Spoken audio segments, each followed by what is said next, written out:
بعد مؤتمر آبل في أشياء تغيرت وما عادت زي أول. خليني أوضحها لكم وما بعد مؤتمر آيفون 12.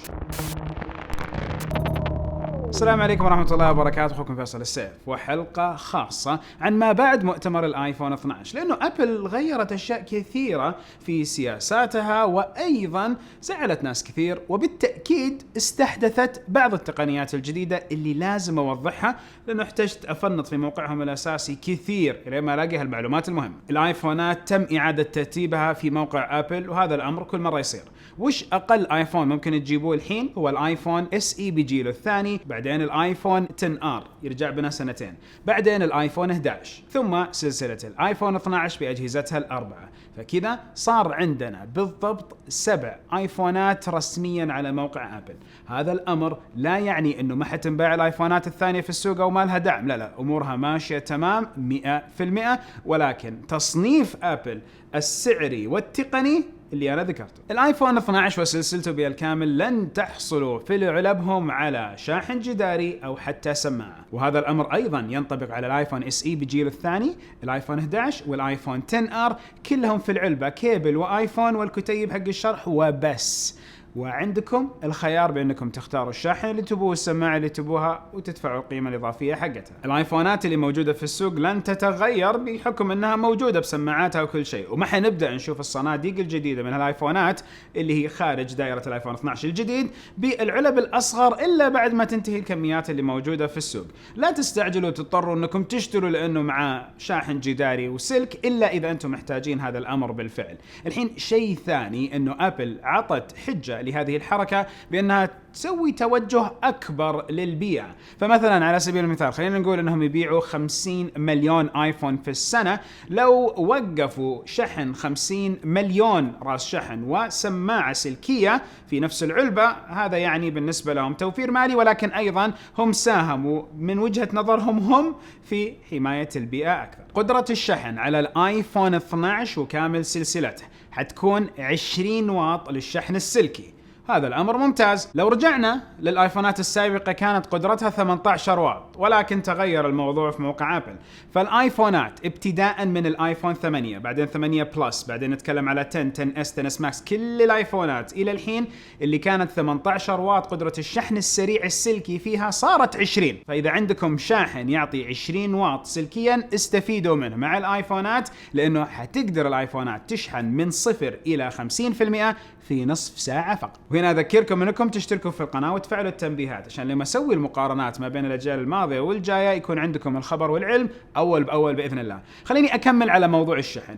عارفين أن الشحن اللاسلكي إلى هذه اللحظة بقدرة 7.5 واط بتقنية الشي على الآيفونات الماضية اللي تدعم الشحن اللاسلكي، وأيضا الآيفون 12 قدرة الشحن اللاسلكي 7.5 واط بتقنية الشي، إلا إذا استخدمتم تقنية الماج سيف. وشو ماج سيف ذي؟ هذه تقنية لو رجعنا بالتاريخ طلعت عام 2006 مع نفس أجهزة الماك بوك، وتطورت للجيل الثاني للماج سيف عام 2012 برضو مع سلسلة لابتوبات الماك. فالحين نتكلم على إضافة جديدة وتطور في التقنية للماج سيف ووضعها في الآيفونات. فالمغناطيس يلعب دور كبير في إيجاد حل الشحن اللاسلكي اللي صار ماج سيف هذا يعطي 15 واط شحن لاسلكي. وأيضا أبل عندهم القدرة إنهم يعطوا تراخيص لمصنعين الإكسسوارات لتقنية الماج سيف. فالحين حتبدأوا تشوفوا شركات أكثر وأكثر تنتج إكسسوارات للماج سيف، سواء هي تشحن لاسلكيا أو من المحافظ والأشياء الأخرى اللي أعلنتها أبل، وبعدين حتبدأ تتوفر. وجود إكسسوارات فيها تقنية الماج سيف من شركات غير أبل يعني إنه هالشركات بتدفع قيمة الرسوم والتراخيص لأبل عشان تستمر في بيع هذه القطع وانها تعمل على نفس الايفونات. مجال ربح جديد. تعودنا في الايفونات مع مقاومة الماء والغبار انها تكون بمعيار الاي بي 68، وهذا المعيار يضمن لكم انها تعيش 30 دقيقة تحت الموية بعمق 2 متر، وفي الموية العادية مش موية البحر فمترين. حلو. الموضوع في الايفون 12 و12 برو و12 برو ماكس وايضا الايفون 12 ميني الى 6 متر بنفس المعيار الاي بي 68. فمن باب التوضيح، هذا الامر لا يعني خذوهم في المويه ابدا، ولكن توضيح للتقنيه. ال 5G مدعوم في سلسله الايفون 12، وكان في مخاوف هل اجهزه امريكا بتدعم نفس ترددات ال 5G عندنا؟ هل تدعم تردداتنا نفس الاجهزه اللي من دول اخرى؟ اكد لكم الحين وحسب موقع ابل الفرق ما بين اجهزتنا واجهزه الولايات المتحده الامريكيه ترددين لمصلحه الولايات المتحده الامريكيه. فان جبتوا جهاز من امريكا من 5G او من سلسله الايفون 12 اللي تدعم ال 5G، اعرفوا انه المفروض ترددات ال 5G حسب موقع ابل مدعومه هنا، واحنا نتكلم على السب 6 وحتى ام ويف اللي هي نطاقين ترددات ال 5G.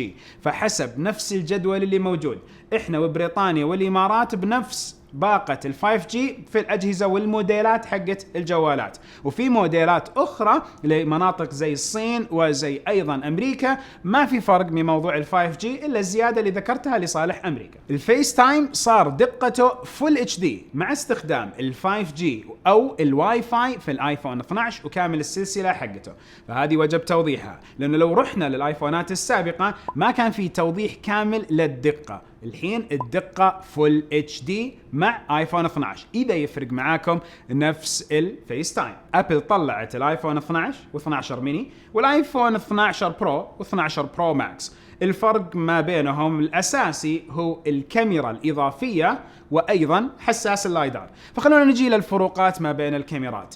القدرات بين ال 12 وبين البرو تقريبا نفس الشيء في الكاميرات، ولكن لما نجي للزوم نعرف انه ال 12 يعطينا 2 اوبتيكال زوم تكبير، اما لو انتقلنا للاوبتيكال زوم على البرو فهو 2 تكبير و2 تقريب، بحكم انه التقريب حيجي مع التيليفوتو وكاميرتها الاضافيه. وعرفنا ايضا انه حساس الكاميرا والاو اي اس تم تطويرهم مع نفس الايفون 12، ومع التجارب حنشوف النتائج. هنا اذكر شيء تكلموا عليه في المؤتمر اللي هو ابل برو رو، صيغة تخزين ملفات الصور الجديدة من أبل اللي تراعي رغبات المصورين في صور خام، وأيضا رغبات أبل في إيجاد نمط أفضل في التصوير والتلوين لهذول الجماعة، فأمورهم طيبة.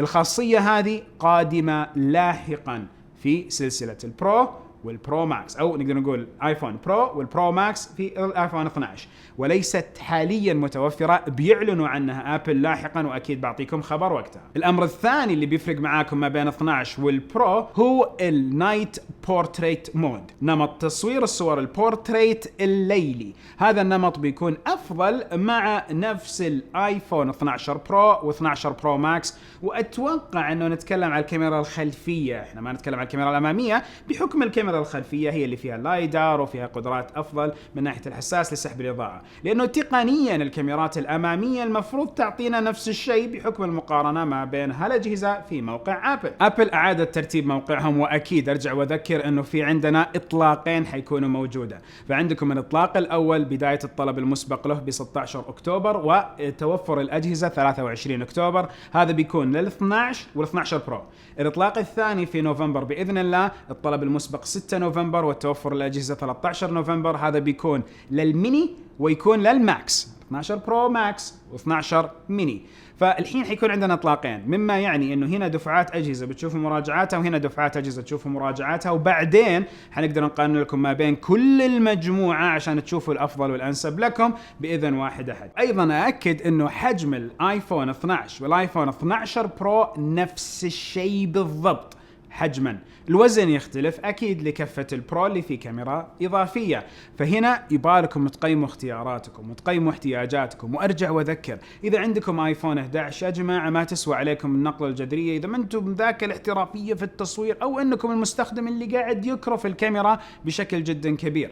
انتظروا جيل كمان، لانه كل مجموعة اطلاقات نلاحظ يتغير الشكل. من الايفون 6 الى الايفون 7 وهو هذاك الجسم المعدني، بعدين تغير بالايفون 8 وصار زجاجي، وبعدين طلع لنا نفس النمط واستمر بتبني الزجاج. دوبو يفرق الايفون. فهل هذه تسوى عليكم انكم تغيروا كل الاستثمارات اللي سويتوها من اكسسوارات كفرات وغيرها من الاشياء وقواعد وشواحن وهالمنظومة؟ انتم قيموا اختياراتكم. ارى انه ابل كالعادة استحدثت ثورة في مجالهم بحكم انهم يقدروا يقودوا السوق زي ما سووها كثير بالاطلاقات حقتهم والتقنيات اللي سووها. نهاية الفيديو كل فيديو اتمنى اني توفقت في هالمعلومات. اشتركوا في القناة، وايضا اذا عجبكم المعلومات لايك، ليش لا. ايضا لازم اقول سبحانك اللهم وبحمدك اشهد ان لا اله الا انت استغفرك واتوب اليك. اشوفكم على خير باذن الله، ولا يفوتكم ملخص المؤتمر.